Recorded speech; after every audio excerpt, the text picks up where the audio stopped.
On the night of November 8th, 1973, George Carlin walked onto the Tonight Show stage with something hidden inside his jacket.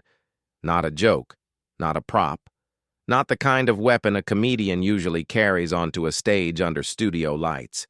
It was a letter, a real letter, typed on official government stationery, signed by federal agents, and addressed personally to George Carlin with one explicit instruction burned into the second paragraph of the second page like a brand. Do not make this public. He had been carrying it for 11 days, folded against his chest, warmed by his body, kept secret from everyone. Not his manager, not his wife, not his lawyer, who would have told him in no uncertain terms to put it back in the drawer and never think about it again. But George Carlin did not put things in drawers. George Carlin put things in front of people. All the people. And on the night of November 8th, 1973, 22 million of them were about to find out exactly what the federal government of the United States did not want them to know. What happened in the next 34 minutes would shake the Federal Communications Commission to its institutional foundation, ignite a legal battle that climbed all the way to the United States Supreme Court, and force Johnny Carson, the most carefully composed, most professionally controlled man in American broadcasting, to make a decision on live air that no host had ever been asked to make and no network executive had ever imagined needing a policy for. Stay right here, because what you are about to hear is the story the government spent years trying to make you forget. And tonight, for the first time, you are going to hear all of it. But before we go back to that stage, I want to say something directly to you.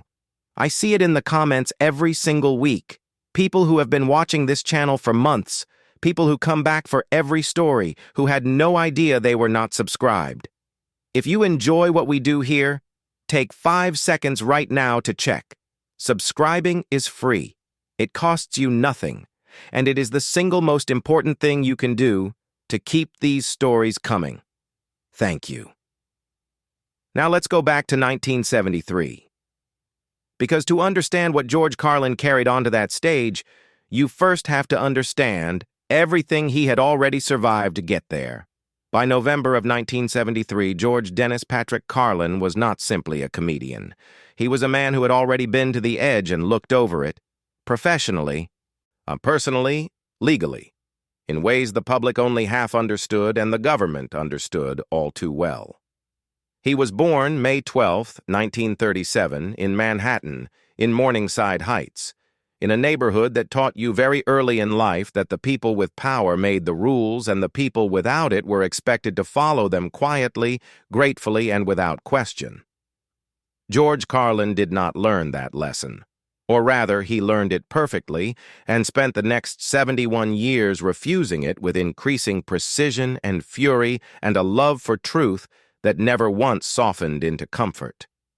By the early 1960s, he had built a career as a sharp but relatively conventional stand-up comedian. He wore suits. He appeared on The Ed Sullivan Show. He was the kind of performer your parents approved of, which, as any child of that era could tell you, I was already becoming a liability. But in 1970, something cracked open inside George Carlin that couldn't be closed again. He shed the suit. He grew the beard. He turned away from the audiences who came to be safely amused and toward something rawer, harder, more dangerous. He started saying the things people thought but were afraid to voice. He started naming the machinery, pointing at the gears, describing the mechanisms of control with a philosophical precision that made his performances feel less like comedy and more like testimony. And the audiences, especially the young ones, did not just laugh. They recognized something. They felt for the first time seen. His 1972 album, Class Clown, contained a bit called 7 Words You Can Never Say on Television. 7 specific English words listed plainly, analyzed with comedic genius, and repeated throughout the performance with the deliberate, joyful insistence of a man who understood that the act of saying a thing out loud, freely, publicly, without apology, was itself a political act. The bit was a masterpiece of linguistic philosophy, wearing the costume of filth. It was also, as Carlin was about to discover, a declaration of war. On July 21st, 1972, Carlin performed the 7 words bit at Summerfest in Milwaukee, Wisconsin, in front of thousands of paying adults who had chosen to be there. A plainclothes police officer was in the crowd. After the show, backstage, Carlin was arrested, handcuffed, taken to a Milwaukee jail, and processed like a criminal for the crime of speaking English words to consenting adults in a public park. The charges were eventually dismissed, but the message had been sent. And we are watching you. We know exactly where you are. And words, in the America of 1972, have consequences. What the public did not know, what Carlin himself did not fully understand until October 28, 1973, was that the government's interest in him extended far, far beyond one arrest at a summer festival. Something had been building in the offices of the Federal Communications Commission for months. Something formal, something documented, something that was about to arrive in a manila envelope at his front door in Santa Monica. And nobody had any idea what he was going to do with it. But wait, do not miss this detail, because the thing that arrived in that envelope was not just a letter. It was an admission. And admissions, once made on paper and placed in the hands of a man like George Carlin, might have a way of becoming permanent in ways their authors never intended. October 28, 1973. Santa Monica, California, 9:14 in the morning. Carlin was sitting at his kitchen table when his wife, Brenda, set the envelope beside his coffee. It had been hand-delivered by courier. No return address, just his name, printed in block letters that carried the particular impersonality of official correspondence, the kind that doesn't introduce itself because it doesn't need to. He recognized the weight of it before he opened it. He had spent enough of his life on the wrong side of institutional authority to know that certain envelopes do not contain good news. He opened it. Inside were 3 pages on Federal Communications Commission stationery. The letter referenced the Class Clown album. It referenced the Milwaukee arrest. It referenced several subsequent performances that Carlin had not known were being monitored and documented. Performances in Boston, in San Francisco, in Chicago, attended by agents who had been dispatched with the specific purpose of recording what one American comedian was saying to other Americans in public venues. And in language that was bureaucratic in form, but unmistakable in intent, it informed Carlin that the FCC was preparing formal action against radio stations that had broadcast recordings of his material, that his performances were under formal regulatory review, and that he was strongly advised, a phrase that in federal correspondence functions as a command wearing civilian clothing, to refrain from any further public discussion of the matter while the review was ongoing. Do not make this public. And that was the instruction. Buried in the 3rd paragraph of the 2nd page, wrapped in the syntax of legal process and administrative procedure, but clear as a blade to anyone who had ever been told to be quiet by someone with the power to enforce it. Carlin read it 3 times. He set it on the table. He drank his coffee. He looked at the wall for a while. Then he picked up the phone and called his manager. "There are things I need to tell you," he said quietly, "and a decision I've made that you're probably not going to like." What he said in that phone call has never been fully reported, but the decision he communicated was the reason he arrived at NBC studios on the afternoon of November 8th, 1973, with a folded piece of government paper tucked inside his jacket against his chest, and where it had been for 11 days like a second heartbeat, waiting for the right moment to be heard. And what you have seen so far is nothing, compared to what he was about to do with it. November 8th, 1973. NBC Studios, Burbank, California. The Tonight Show taped at 5:30 in the afternoon for broadcast at 11:30 that night. George Carlin arrived at 3:45, nearly 2 hours before his call time. The parking lot attendant remembered it. The reception desk logged it. The stage manager, Roy Higgins, who had worked at NBC for 14 years and had seen every variety of celebrity behavior the entertainment industry could produce, noticed it immediately. Because comedians did not arrive early. Comedians arrived on time or slightly late, usually with a specific dressing room requirement and a list of things they wanted removed from the green room.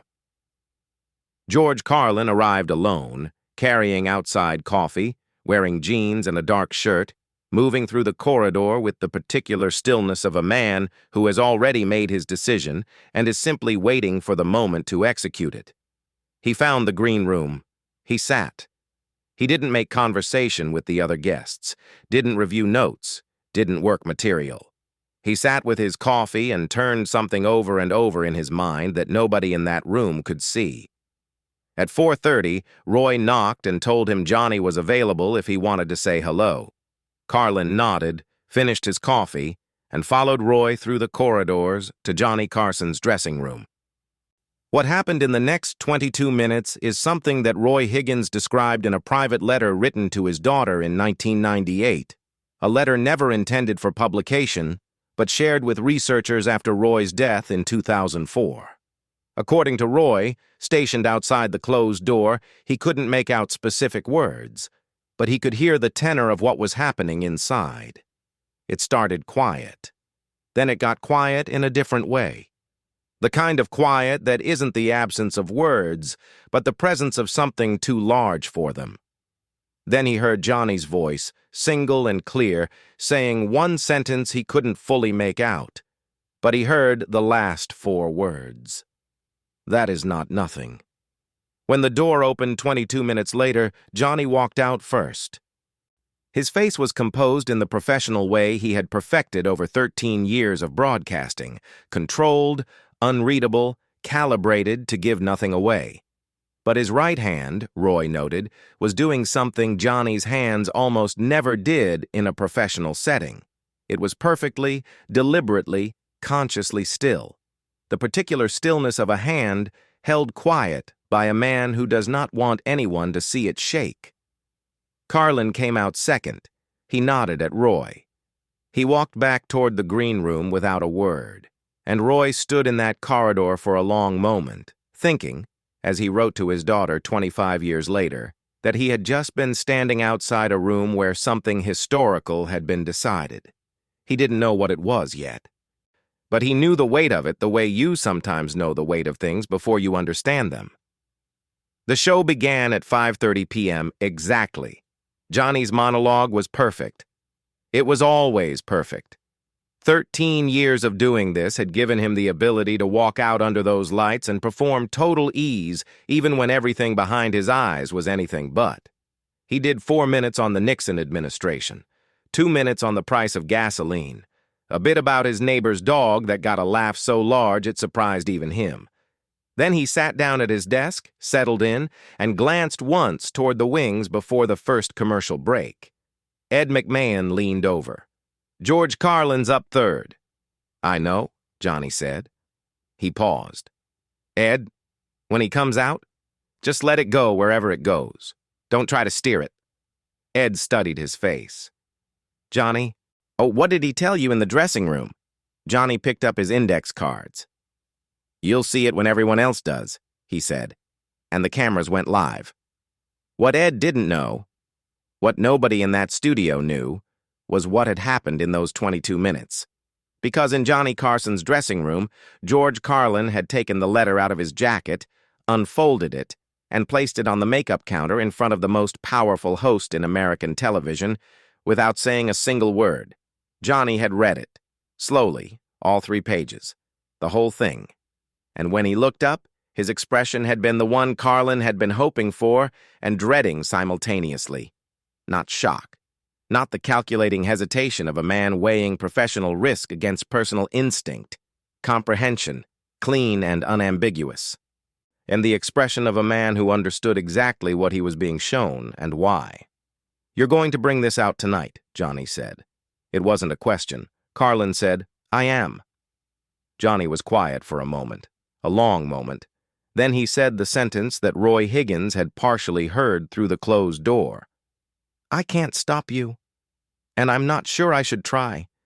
And then he said something else, something he had not planned to say until he said it, something that came from the part of him that had been sitting behind that desk for 13 years, watching America's face and knowing, with the particular knowledge that position gives you, what this moment required. He said, "When you take it out, I'm going to read it. Not you, me, all of it, out loud. Because if anyone comes after someone for this, it should be the host of the show, not the guest." Wait, do not miss what just happened there.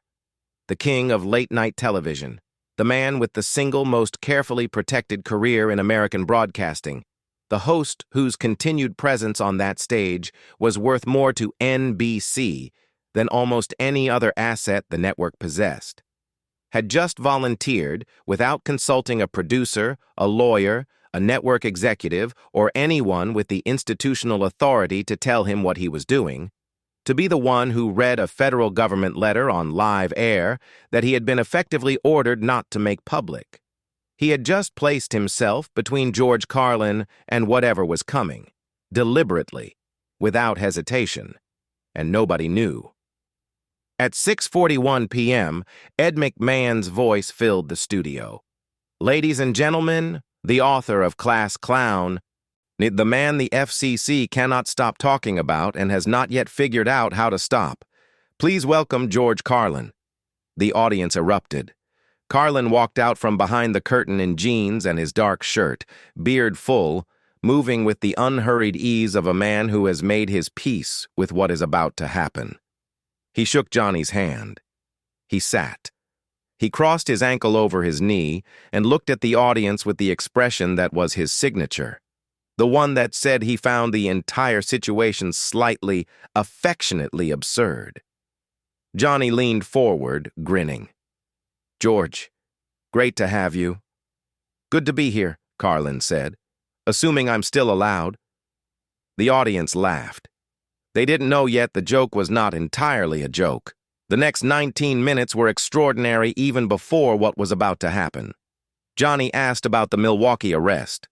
Carlin described it with the specificity of a man who had examined the experience from every angle and found, in the absurdity of it, something worth saying clearly. He talked about the plainclothes officer in the crowd. He talked about the handcuffs. He talked about the particular magnificent absurdity of being arrested in America for speaking American English to adults who had paid to hear it. The audience laughed hard and then laughed harder and then went quiet, in the way audiences go quiet when a comedian stops performing and starts testifying. He was brilliant. He was controlled. He was building something the room could feel even without knowing what it was. The way you feel a wave building before you can see it. The way you feel the temperature drop before the storm breaks. Johnny asked about the FCC. What's actually happening there, in plain language? "In plain language," Carlin said, "the government has decided that certain words are too dangerous for adults to hear without being protected from themselves. Which raises a question I find genuinely fascinating. Who decides what's dangerous? Who draws the line? And what exactly are they afraid of?" He paused, and the pause itself was a precision instrument. Because here's the thing about that question, Johnny. The answer is always the same. They're afraid of the thing they cannot control. And language, the human capacity to name things plainly, to say them out loud, to point at what is actually happening and call it by its actual name. That is the thing they have never been able to control. And that is exactly what terrifies them. The studio was very still. Not the silence of boredom or confusion, the silence of recognition. 300 people simultaneously understanding something they already knew but had not heard said quite so plainly. Then Johnny Carson said the words they had agreed on in the dressing room. "George," he said, "is there something you wanted to share with the audience tonight? Something specific?" George Carlin reached inside his jacket. The studio held its breath. 300 people in the seats, 14 cameras running, 22 million Americans watching from their living rooms, in the dark, in the particular suspension of a moment that knows it is historical before it has finished happening. Carlin produced the letter, folded, creased from 11 days in his jacket, slightly soft at the edges from 11 nights of being carried against a living body. He held it up so the cameras could see it. He looked at Johnny. "This arrived at my home 11 days ago," Carlin said, "from the Federal Communications Commission. Official correspondence, 3 pages, and before anyone at a federal desk in Washington gets particularly nervous. I want to read you what it says, every word of it." He held the letter across the desk toward Johnny Carson. And Johnny Carson took it. This is where the story has never been fully told. Because what happened in the next 4 minutes and 17 seconds, recorded on tape, broadcast to 22 million Americans, documented in the NBC broadcast archives, was not George Carlin reading a government letter on live television. It was Johnny Carson, the host, the institution, the most trusted face in the American living room, reading, it in his measured and unhurried and utterly composed voice, a document that a federal agency had explicitly instructed a private citizen to keep private. Johnny unfolded the letter slowly. He looked at it. He looked at the camera. He looked at the 300 people in the studio watching him with the specific attention of people who understand that something irreversible is happening and they are inside it. And then, in the voice that had guided America through its own reflection for 13 years, he began to read. The letter was bureaucratic, the way that only federal correspondence manages to be, dense with procedural language, heavy with the specific grammar of institutional authority, constructed to be difficult to read and impossible to misunderstand simultaneously. But underneath all of it, as Johnny read, that the meaning was inescapable and clean. The federal government had taken formal interest in the speech of a private American citizen. It had monitored his performances, sent agents to document his words in Boston and San Francisco and Chicago, compiled a file, and sent him in writing, on official stationery, with the full weight of federal authority behind every syllable, a message that said, "Be quiet. Don't make this public. Trust the process. Stop pointing at the machine." Johnny read all 3 pages. He did not editorialize. He did not pause to comment or inflame or editorialize. He read it the way a man reads something he wants the record to show was transmitted completely, accurately, and without distortion, because the content itself was sufficient. Because the words themselves, in their bureaucratic plainness, were the story. When he finished the 3rd page, he folded the letter. He set it on his desk. He looked at George Carlin, and then he turned to the camera. "I want to make sure the American public understands what they just heard," Johnny said. His voice was steady.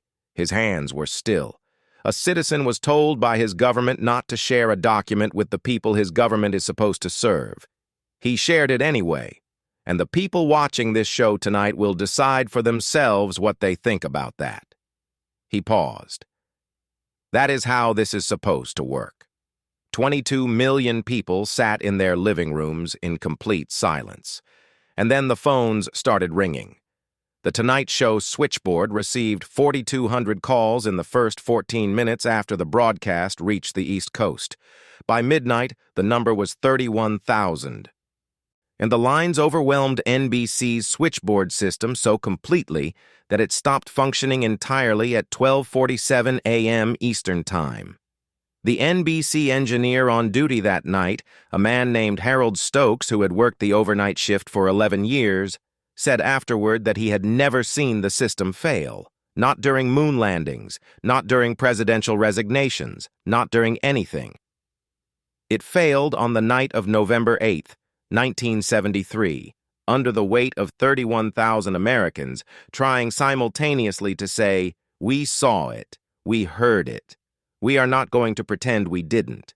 The calls were not complaints." That was the thing the network's senior vice president of broadcast standards, woken at his home at 12:15 a.m. by an emergency call, could not fully process when the numbers were reported to him. Not outrage. Not demands for action or apology or retraction. Phone calls from American citizens who had watched Johnny Carson read a government letter on live television and wanted simply to say that they had witnessed it, that it had mattered, that they were not going to let it disappear quietly into the archive the way inconvenient things sometimes do when powerful institutions prefer them forgotten. By 7 a.m. the following morning, the story was on the front page of the Los Angeles Times, the Washington Post, and the New York Daily News.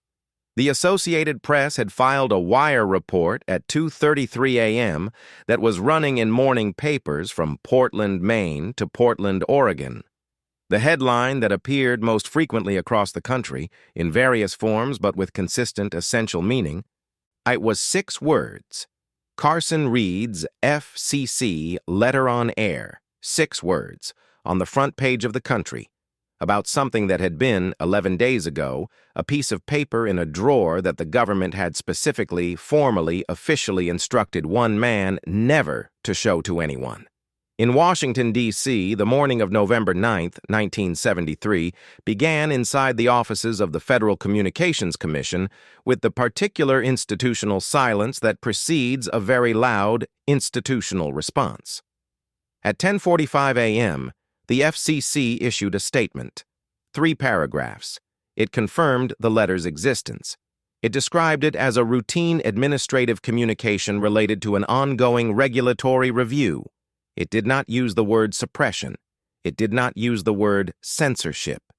It used the word procedure 11 times in 3 paragraphs, which is the linguistic equivalent of a building on fire trying to describe itself as warm. George Carlin read the statement when it was faxed to his manager's office. He read it once. He set it down. And he laughed. Not the laugh of a man who finds something funny, but the laugh of a man who has just watched a very powerful institution attempt to explain away something that 22 million people have already seen and understood and will not unknow, no matter how many press releases get issued about procedure. Johnny Carson received a call from NBC's legal department at 8:30 a.m. The call lasted 41 minutes. The specifics of that conversation are not on record. But at 9:15, when the call ended, Johnny's assistant noted in her log that Mr. Carson had asked her to cancel his morning meetings and hold all calls except one. The one call he took, at 9:23 a.m., was to George Carlin's home in Santa Monica.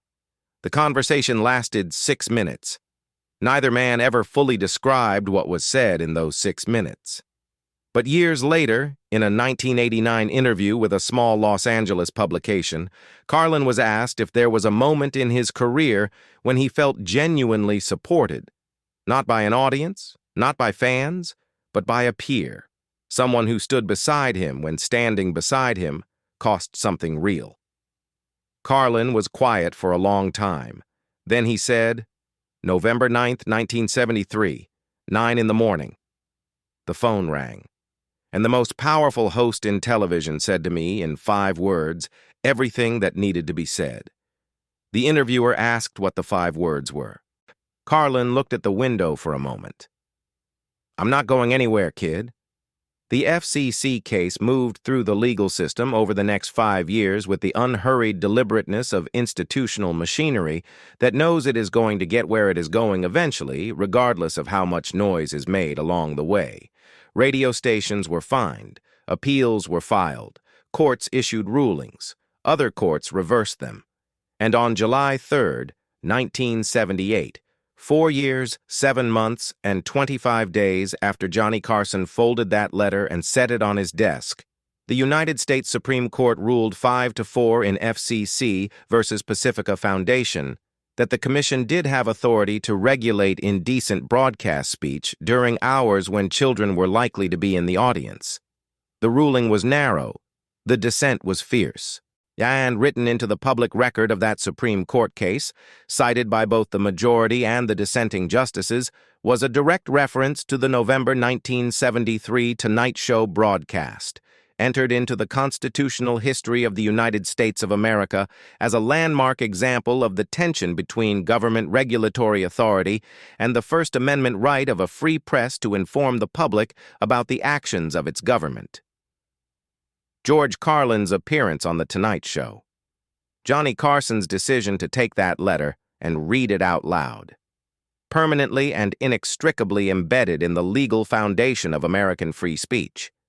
George Carlin went on to become what most people who think seriously about these things consider the greatest stand-up comedian in American history.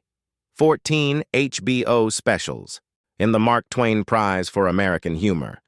35 more years of pointing at the machine with increasing precision, increasing fury, and a love for his audience that was, underneath all of it, total and unconditional. He never softened. He never made peace with comfortable. He never stopped saying the true things that people in power needed left unsaid.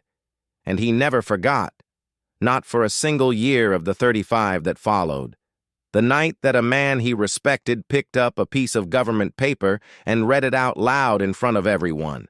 He talked about it in 2007, 1 year before his death, in a long conversation at his home in Los Angeles. The interviewer asked about The Tonight Show, about that night, about what it meant from a distance of 34 years to have done what he did. Carlin was quiet for a moment. And outside the window, Los Angeles was doing what it always does, moving, shining, pretending. Inside the room, a man who had spent 60 years in the business of naming things accurately sat with his hands in his lap and thought about a folded piece of paper that had once been warm against his chest. What it meant, Carlin said finally, was that there was a moment when someone with everything to lose decided that the truth was worth more than the safety. He looked at the interviewer. That is a rare thing. That is a genuinely, uncomfortably rare thing. And I spent the rest of my career trying to be worthy of it. George Carlin died on June 22, 2008. He was 71 years old. Among the tributes that followed, from comedians and philosophers and the millions of ordinary Americans who had felt, watching him, that someone was finally saying the true things, the one that drew the most quiet attention came from a statement released by the estate of Johnny Carson, who had died 3 years earlier in January of 2005. The statement was brief. It was characteristic of the man. It read, "George Carlin told the truth his entire life. On the night of November 8, 1973, he trusted someone else to help him tell it. That trust was the greatest honor I ever received as a broadcaster. What the letter said that night cannot be unread. What Johnny Carson did with it cannot be undone. And the document that a federal agency had instructed a comedian to keep private, the one that spent 11 days folded against a man's heartbeat, waiting for the right moment, the right stage, the right 22 million people, became, in the end, exactly what George Carlin had always believed the right words in the right moment could become: permanent, indelible, free. If this story moved you, do one thing before you close this video. Think about the things you know that you have been quietly told not to say. Think about the people in your life who have the power to say them and haven't yet. And then think about what actually changes, what permanently, irreversibly changes when someone finally does. Subscribe so you never miss these stories. Share this tonight with someone who needs to be reminded that the truth, once spoken clearly and in public, belongs to everyone. Drop your city, your country, your name in the comments below. And if you've ever been in a room where someone said the true thing at the cost of something real, tell us about it. Because that is what this channel is for. That is what all of this has always been for. The truth, spoken plainly, to everyone who is ready to hear it.